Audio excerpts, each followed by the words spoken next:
नमस्कार मित्रों, आप सभी का अपने यूट्यूब चैनल पर स्वागत है। इस वीडियो में देखेंगे हरित क्रांति से जुड़े हुए महत्वपूर्ण तथ्य। हरित क्रांति शब्द सर्वप्रथम विलियम गॉड द्वारा गढ़ा गया। ये प्रश्न पूछा जा चुका है कि हरित क्रांति शब्द किसके द्वारा गढ़ा गया, तो विलियम गॉड के द्वारा गढ़ा गया। बात करते हैं हरित क्रांति का संबंध किससे है। हरित क्रांति का संबंध खाद्यान्न फसलों के उत्पादन से है और इसका मुख्य प्रभाव गेहूं पर पड़ा। तो याद रखिएगा, मुख्य प्रभाव किस फसल पर पड़ता है? गेहूं पर। अगर गेहूं विकल्प में नहीं है तो चावल याद रखिएगा, तो गेहूं और चावल। हरित क्रांति का संबंध खाद्यान्न फसलों के उत्पादन से है। बात करते हैं विश्व में हरित क्रांति के जनक कौन है। Norman Borlaug. विश्व में हरित क्रांति के जनक नॉर्मन बोरलॉग। भारत में हरित क्रांति के जनक किसे माना जाता है? एम.एस. स्वामीनाथन को। और एम.एस. स्वामीनाथन जी का जन्म तमिलनाडु में हुआ था।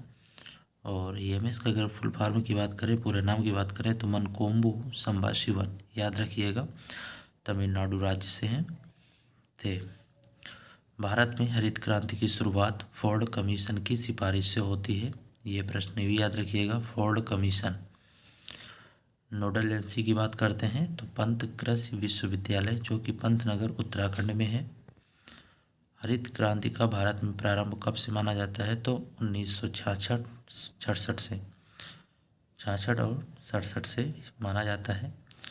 तीसरी पंचवर्षीय योजना के समय हरित क्रांति का प्रारंभ होता है, याद रखिएगा, ये भी प्रश्न पूछा जाता है। और तत्कालीन प्रधानमंत्री की बात करें तो श्रीमती इंदिरा गांधी जी थी।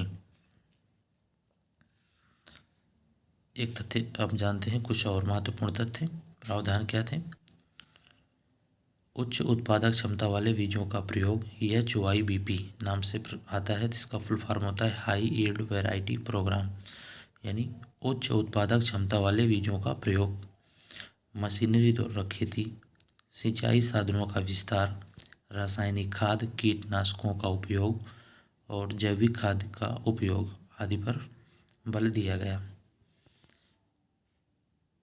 बात करते हैं अन्य महत्वपूर्ण तथ्य। द्वितीय हरित क्रांति का उल्लेख अब्दुल कलाम जी द्वारा 2000 में किया गया। ये भी प्रश्न पूछा जा चुका है कि भारत में हरित क्रांति की शुरुआत कहाँ से होती है। तो भारत में हरित क्रांति की शुरुआत पंजाब राज्य से हुई। हरित क्रांति से क्या होता है? तो हरित क्रांति से क्या हुआ, क्या प्रभाव पड़ा? तो हरित क्रांति कार्यक्रम वह वरदान बना जिसने भारत को खाद्यान्न आयातक के स्थान पर खाद्यान्न निर्यातक बना दिया। खाद्यान्न आयातक के स्थान पर खाद्यान्न क्या बना दिया? निर्यातक बना दिया। ये थे महत्वपूर्ण तथ्य हरित क्रांति से जुड़े हुए। अगर आपके नॉलेज में कोई ऐसा प्रश्न यहाँ पर ना बताया गया, ऐसा तथ्य ना बताया गया हो जो किसी न किसी परीक्षा में पूछा गया हो, तो आप उसे कमेंट के माध्यम जरूर बता दीजिएगा, ताकि आने वाले समय में आपके तथ्य जो आप बता रहे हैं उसको भी शामिल कर लें। अगर कोई भी तथ्य परीक्षा में आया हुआ हो और यहाँ पर कवर ना किया गया हो इस वीडियो में, तो आप ज़रूर कमेंट करिए।